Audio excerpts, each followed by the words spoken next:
back to my channel. Myself Aishwarya Utale, heartily welcoming you all to my channel. So in today's video, we are going to learn the 5 concepts, the 5 stages of the processes. But ये 5 concept है क्या? What are the 5 modules? What is the name? We will learn this in details. But before that, I will like you to introduce my previous videos on operating system.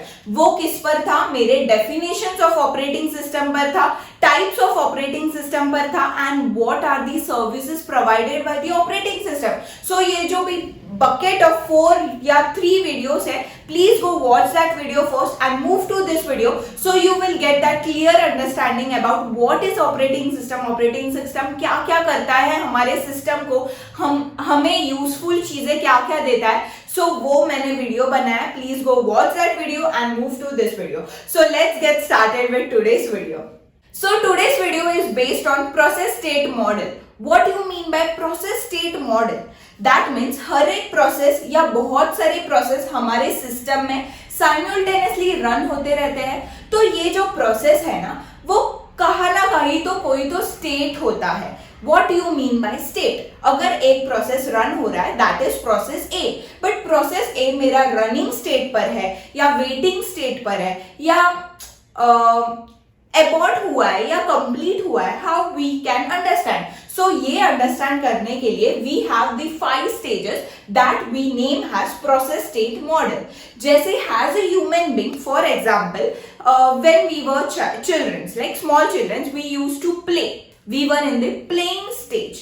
When we started to learn, we started to be in a learning stage.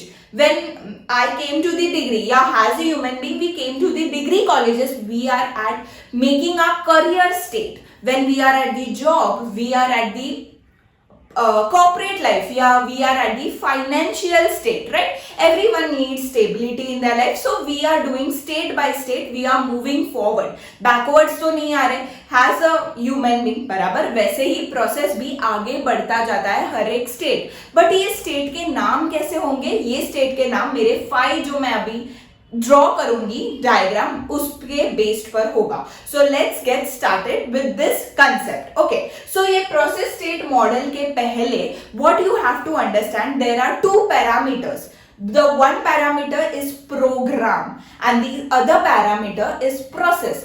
The program is an passive activity. मतलब ये क्या होता है, मेरे executional जो code होते हैं ये मेरा प्रोग्राम होता है. जैसे कि मैं एल्गोरिथम्स लिखती हूँ मेरे डीएसए में, या मैं एल्गोरिथम फॉर्म करती हूँ लाइक एन इवन नंबर. तो मैं जैसे एल्गो लिखती हूँ स्टार्ट देन एंड तक, वो जो होता है वो मेरे एक कमांड्स होते हैं या वो मेरा कोड होता है.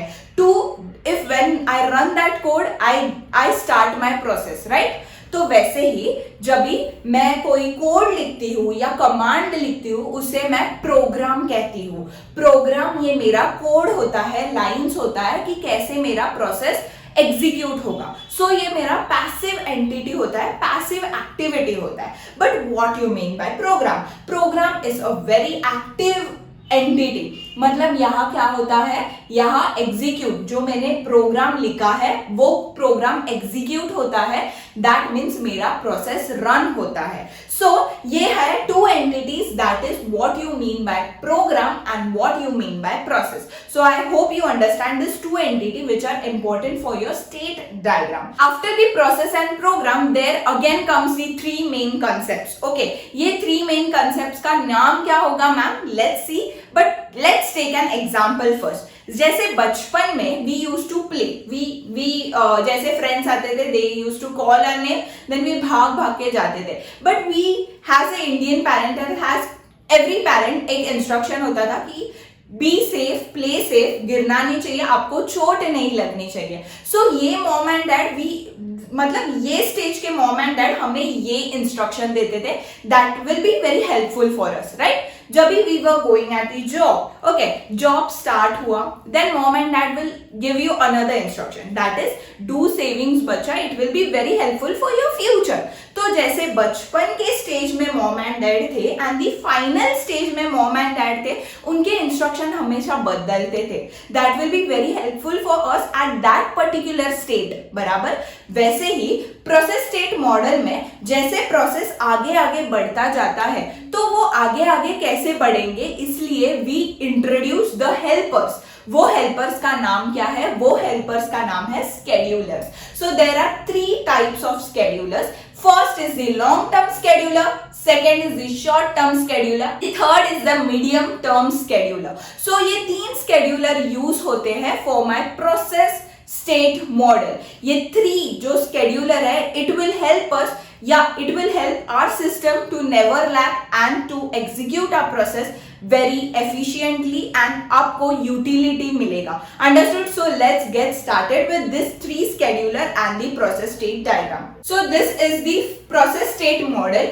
As you can see, there are 5 states, right? The new, then is ready, then is running, then is complete, and then is waiting state. So these are the states. जैसे मैंने आपको एग्जांपल दिया था previously कि बचपन में जैसे mom and dad instruction देते थे and after we grow up जैसे मॉम डैड इंस्ट्रक्शन देते हैं, it changes state by state, बराबर। वैसे ही वी इंट्रोड्यूस दैट उन लोग क्या होते हैं, they give us helping instruction, जो हमें फ्यूचर में बेनिफिट होगा वो इंस्ट्रक्शन देते हैं, राइट। वैसे ही आई इंट्रोड्यूस 3 स्केड्यूलर, तो ये 3 scheduler are the helping hands of the process state diagram.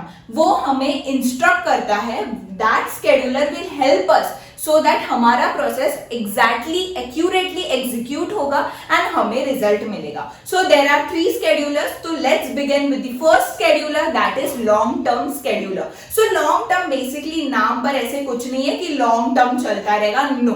Long term scheduler basically एक स्केड्यूलर है, एक हेल्पर है जो क्या करता है, हेल्प करता है मेरे प्रोसेस को रेडी स्टेट में लाकर बैठने के लिए। मतलब जो मेरा रेडी स्टेट है वहां मेरे प्रोसेस को कैसे उठा के लाएगा और बिठाएगा, वो मेरा काम बस लॉन्ग टर्म स्केड्यूलर करता है।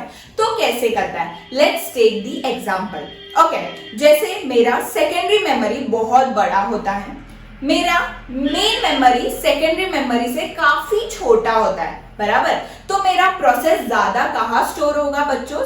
Obviously right answer, that is secondary memory में मेरे जॉब्स या मेरे प्रोसेसेस बहुत स्टोर हो सकते हैं। परफेक्ट। तो मेरा सेकेंडरी मेमोरी में जो जॉब स्टोर होते हैं वो क्या करते हैं, ऑब्वियसली अगर वो जॉब स्टोर हुए तो उनको उनका एग्जीक्यूशन होना इंपॉर्टेंट होगा। तो हर एक जॉब बोलेगा मुझे एग्जीक्यूट होना है, मुझे एग्जीक्यूट होना है। जैसे बचपन में स्टूडेंट्स को जैसे टीचर बोलती थी कि what you mean bye tree, what you mean by air, तो ऐसे क्वेश्चंस पूछते थे बेसिकली, तो स्टूडेंट्स को आंसर आता था, ऑलमोस्ट हर एक बच्चों को आता था तभी, तो उन लोग हाथ उठाते थे, मैम मुझे। वैसे ही जॉब पूल में जो स्टोर होते हैं जॉब, वहां भी क्या करते रहेंगे, प्रोसेसेस बोलते रहेंगे कि मुझे एग्जीक्यूट होना है, मुझे एग्जीक्यूट होना है, बट ये किसको बोलते रहेंगे, लॉन्ग टर्म स्केड्यूलर को। ये शॉर्ट टर्म या मीडियम को नहीं बोलते हैं, ये लॉन्ग टर्म स्केड्यूलर को बोलते हैं।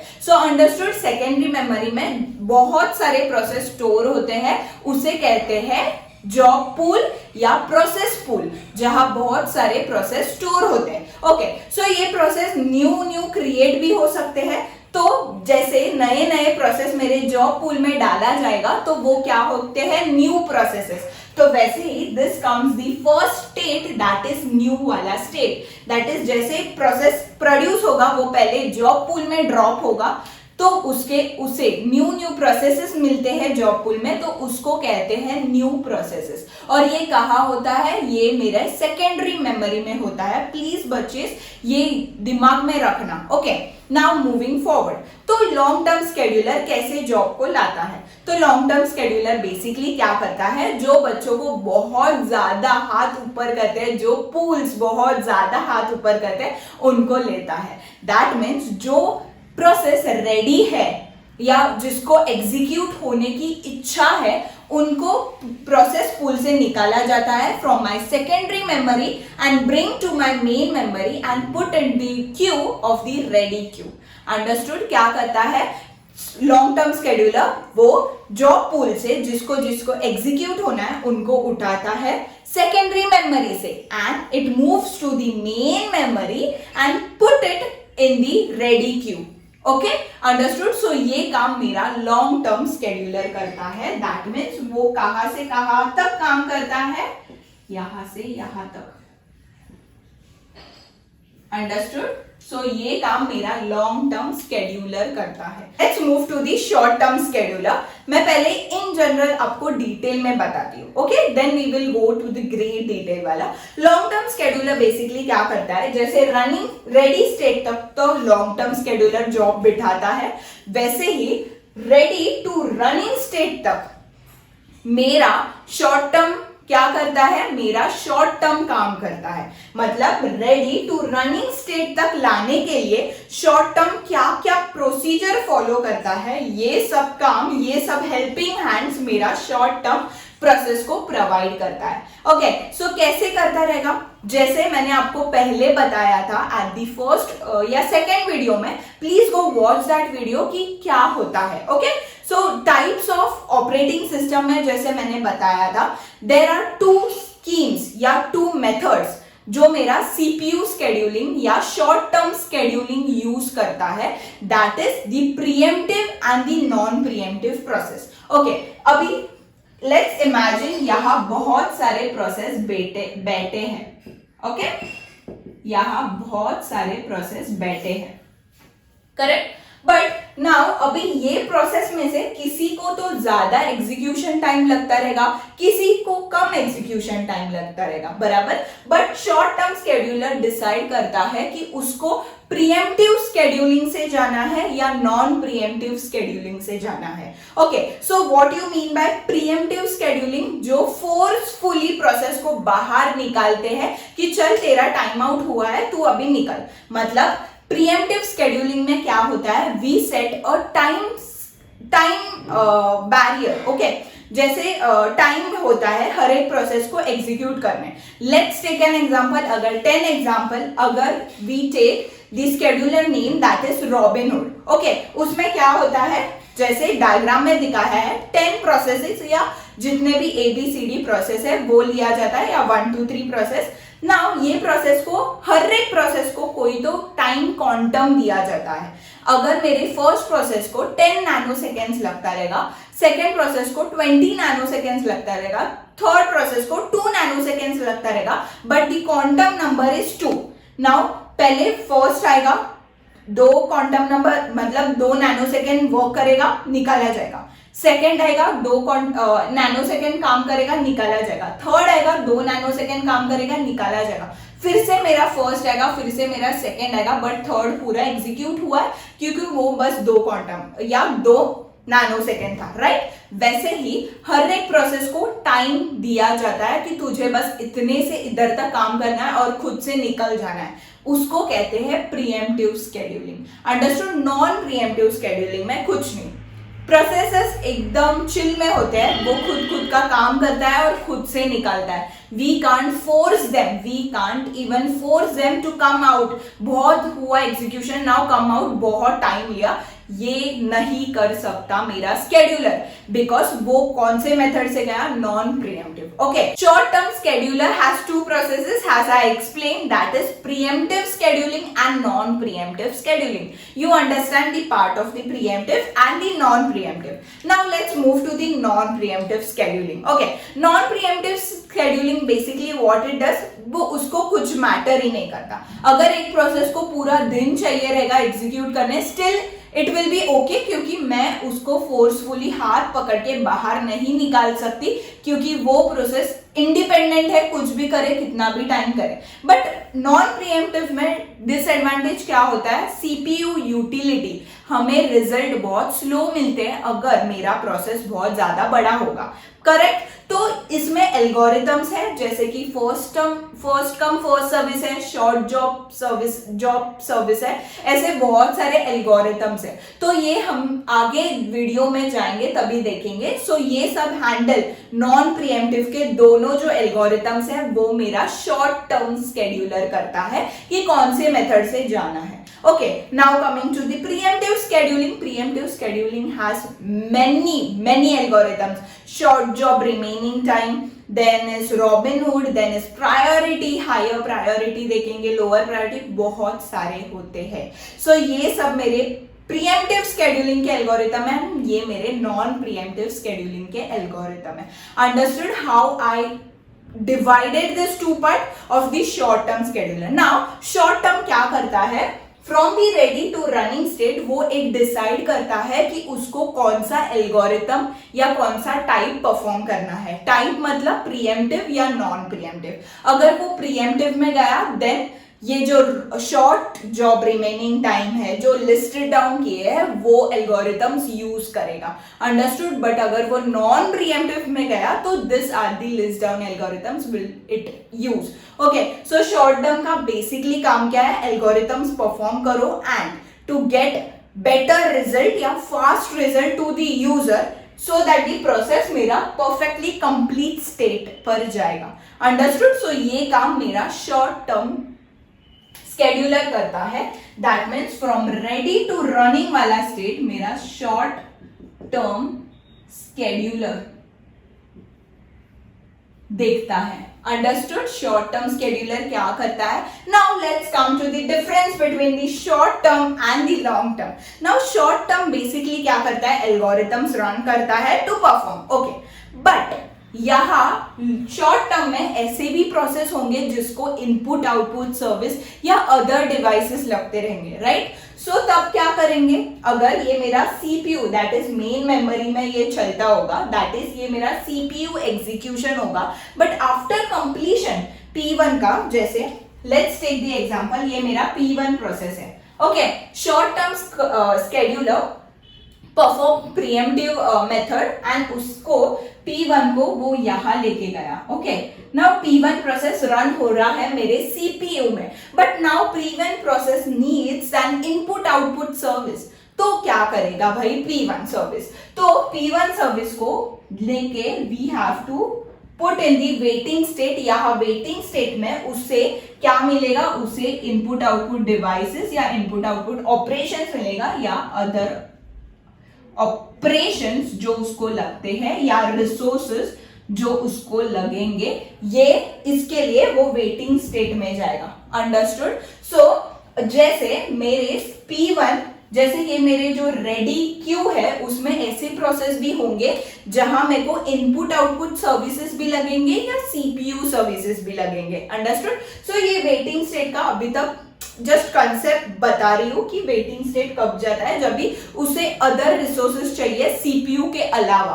ओके, तब वो वेटिंग स्टेट जाता है। But now let's go to again this concept. So ये जो मेरे रेडी क्यू में है, तो ऐसे भी प्रोसेस होंगे जिसमें इनपुट आउटपुट सर्विसेज लगते रहेंगे एंड सीपीयू बाउंडेड सर्विसेज लगते रहेंगे। परफेक्ट। तो ये दो टाइप के प्रोसेसेस ये मेरे रेडी क्यू में होंगे।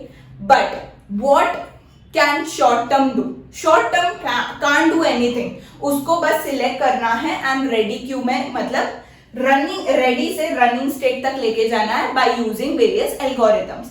बट ये रेडी क्यू में लाने का काम कौन करता था, मेरा long term scheduler. That means अगर मेरे लॉन्ग टर्म स्केड्यूलर ने जॉब पूल में से बस इनपुट आउटपुट लगने वाले प्रोसेस को ही निकाला और ये रेडी क्यू में डाला, तो मेरा सीपीयू कुछ काम का ही नहीं है। सीपीयू आइडल बैठेगा, कोई काम नहीं करेगा, क्योंकि इनपुट आउटपुट उसको चाहिए ही नहीं। वो सीधा वेटिंग स्टेट पर जाएगा, इनपुट आउटपुट मिलेगा, रेडी जाएगा, रनिंग में जाएगा और कंप्लीट होगा। बराबर। सीपीयू शांत रहेगा, कुछ काम नहीं करेगा। परफेक्ट। बट अगर वो ही लॉन्ग टर्म स्केड्यूलर ने जॉब पूल में से सीपीयू बाउंडेड सर्विसेज निकाल के रेडी में डाला, दैट मीन्स मेरा सीपीयू ज्यादा यूटिलाइज होगा, इनपुट आउटपुट स्टेट तक तो जाना ही नहीं है, मतलब इनपुट आउटपुट का काम ही नहीं। तो ये दोनों में से क्या एफिशिएंट होगा, ये दोनों भी रॉन्ग है। दी long term scheduler must decide दोनों में से आधा आधा लेने, मतलब आईओ इनपुट आउटपुट बाउंड, मतलब इनपुट आउटपुट बाउंडेड प्रोसेस, मतलब जो इनपुट आउटपुट प्रोसेस या ऑपरेशंस लगते रहेंगे, सीपीयू बाउंड मतलब जिसको सीपीयू एग्जीक्यूशन लगता रहेगा। तो लॉन्ग टर्म स्केड्यूलर बेसिकली क्या करेगा, हाफ इनपुट आउटपुट का लेगा, हाफ सीपीयू का लेगा, मेरे रेडी क्यू में डालेगा, सो दैट दोनों इक्वल होंगे।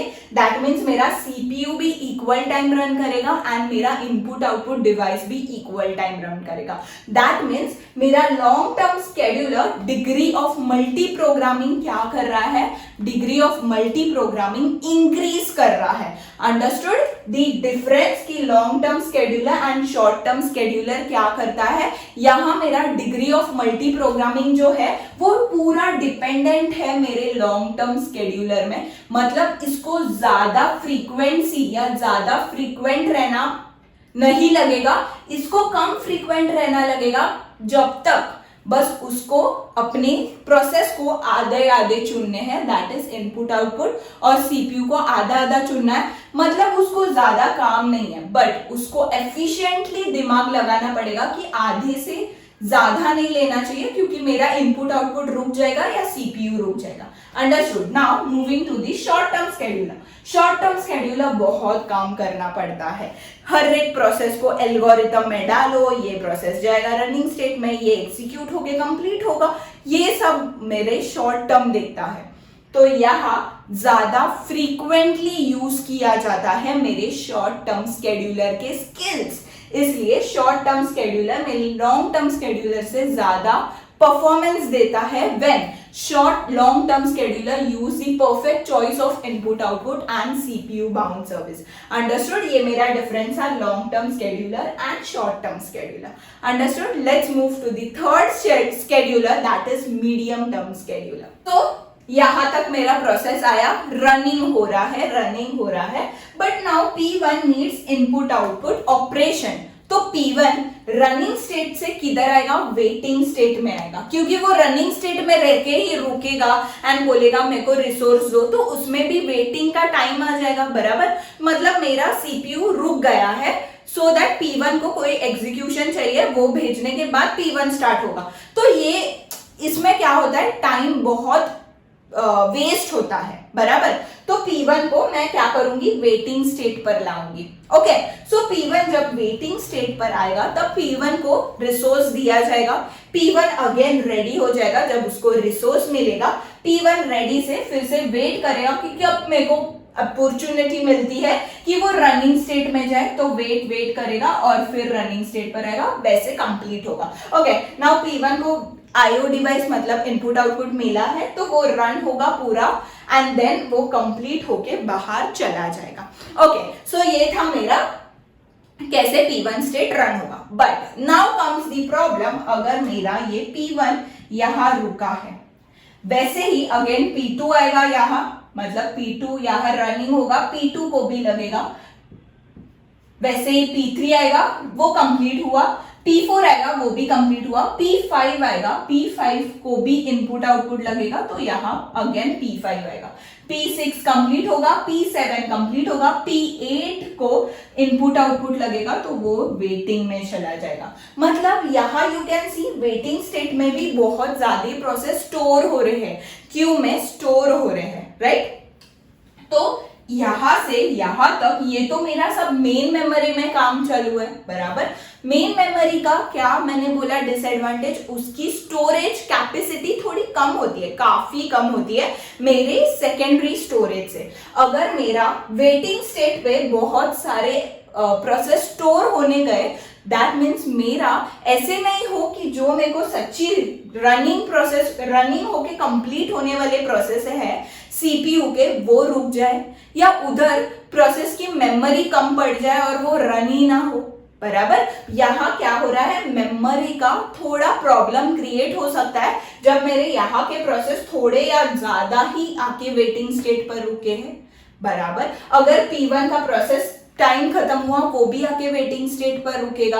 अगर P2 का वेटिंग टाइम खत्म हुआ, रनिंग टाइम खत्म हुआ, वो भी आके बैठ सकता है, या P10 का या P20 का या P21 का वो भी आके बैठ सकता है। मतलब मेरी वेटिंग स्टेट की क्यू बढ़ सकती है, बराबर, आगे आगे जाके। तो the medium term scheduler help us to swap the memory from the main memory to the secondary memory. Understood? So medium term कहाँ काम करता है? मीडियम टर्म मेरा ये वाले पार्ट में काम करता है।